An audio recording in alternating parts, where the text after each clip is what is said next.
Isu pertama, isu perundangan dan kehakiman. Yang Berhormat Langkawi yang saya amat hormati menyarankan supaya perbicaraan di mahkamah diteruskan semasa pandemik COVID-19 dengan mengurangkan pemerhati dan media serta amalkan jarak fizikal. Sebagaimana ahli-ahli yang berhormat sedia maklum bahawa pandemik COVID-19 telah memberi kesan yang drastik kepada urusan harian, tata cara operasi standard dan juga perjalanan tugasan di mahkamah. Sehubungan dengan itu, Badan Kehakiman Malaysia sentiasa komited dalam memastikan akses kepada keadilan disampaikan kepada semua lapisan masyarakat. Beberapa pendekatan telah dilaksanakan bagi memastikan kesinambungan akses kepada keadilan atau continuing access to justice dengan izin dapat dilaksanakan.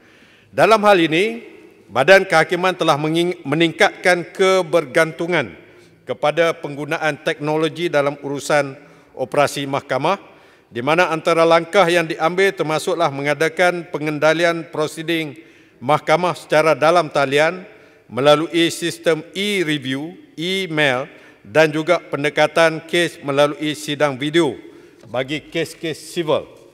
Selaras dengan pindaan terbaru peruntukan Seksyen 15 Kapital A Akta Mahkamah Kehakiman 1964 yang mula berkuasa pada 22 Oktober 2020, antara lainnya ia membenarkan apa-apa prosiding sivil atau jenayah dijalankan menggunakan teknologi komunikasi jarak jauh demi kepentingan keadilan.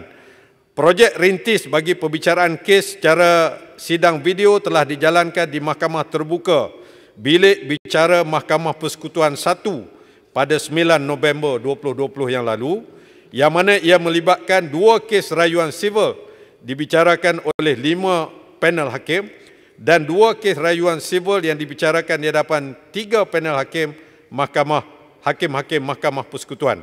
Kesemua panel hakim ini akan berada di Mahkamah Terbuka, manakala pihak peguam berada di stesen masing-masing. Mahkamah Persekutuan juga secara rintis telah mendengar kes-kes rayuan jenayah habeas corpus secara dalam talian di Mahkamah Teknologi. Inisiatif bagi mendengar kes-kes habeas corpus ini adalah untuk memastikan hak-hak kebebasan individu dapat dijamin dengan menyenaraikan kes rayuan pada kadar yang segera walaupun dalam situasi pandemik yang sedang berlaku pada masa ini.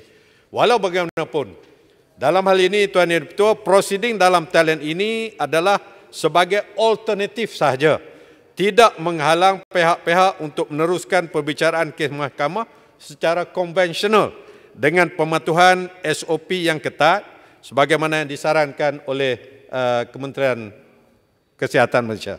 Terima kasih Yang Berhormat Kota Bharu. Kalau Yang Berhormat Kota Bharu masih ingat lagi ketika kita membahaskan pindaan kepada Akta Mahkamah Kehakiman, saya adalah salah seorang yang lantang membantah kepada pindaan-pindaan ini. Tapi persoalan saya adalah sekarang, kalau pindaan-pindaan ini telah pun dibuat, kenapakah kita masih tidak mengamalkan pindaan ini, terutamanya bila ia melibatkan perbicaraan-perbicaraan yang penting seperti yang melibatkan kes Yang Berhormat Pekan?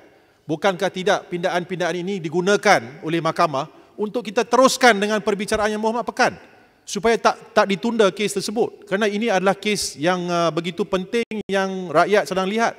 So kalau kita buat pindaan tersebut tetapi pindaan itu tidak diamalkan, tidak dipraktikkan, maka menjadi sia-sia sahaja. Yang Berhormat, terima kasih. Terima kasih Jelutong. Sebagaimana saya sebutkan tadi bahawa pelaksanaan perbicaraan di masa COVID ini adalah tertakluk kepada pematuhan garis panduan keselamatan yang ketat SOP. Ini termasuklah apabila ianya melibatkan orang kena tuduh, apatah lagi saksi-saksi yang dibawa ke mahkamah yang bukan pada masa satu orang saksi memberi keterangan, saksi-saksi lain perlu berada di mahkamah, terutamanya untuk identification ataupun pengecaman saksi. Inilah yang dihadapi oleh mahkamah, menyebabkan kebanyakan kes-kes ini terpaksa ditangguhkan buat sementara waktu. Terima kasih.